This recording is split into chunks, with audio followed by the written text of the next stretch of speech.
safe workplace practices, all right?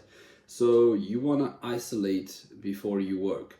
Every single time you are working on any installation, home, whatever the case may be, you have to isolate. This basically means switching off the main breaker and then testing underneath it, because I've heard of circumstances where people switch off the main circuit breaker and don't test underneath it, and it has basically welded its contacts, and it doesn't go off anymore. The switch looks like it's off, it's still on, and it electrocutes, right? So you switch off the mains and you test underneath it, and you also check where you're working, because you could have the main feeders to the main switch come past where you're working, and you tug them loose and you arc it, you arc your eyes out, whatever the case may be. There's lots of things we're going to discuss, but this is obviously a brief overview. Test before touching, which we just discussed. Use correct tools. You want to be using insulated screwdrivers of the correct size.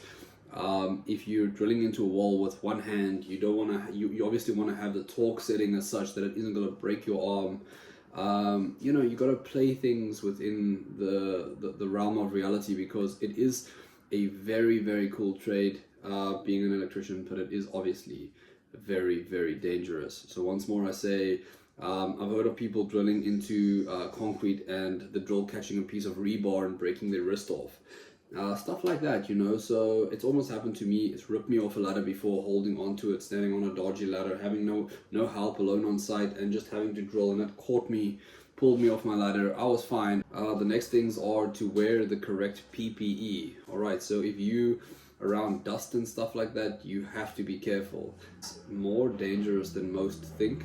I've seen guys full on chase houses and literally just stand in the dust and say nothing ever happened to them, and then obviously have them die. I've had a guy actually die of dust. I just heard he passed away, and I knew it was from dust. And I had another guy with TB pass away because TB related dust. He was not wearing a mask, and another lady almost died as well that was chasing her house. I told her to wear a mask, she denied it, and then she almost died in hospital, and then still wanted to blame me. I told her to wear a mask, and that was it. That was all you could do. Her friends basically told me that she took the mask off and was chilling there in the dust and stuff. They were saying stuff like it's just like stone, it's just regular dust, it can't be that bad. Yeah, it almost killed her. So that stuff is no joke. Standing in that stuff is no joke, and occupational hazards are extremely high for electricians.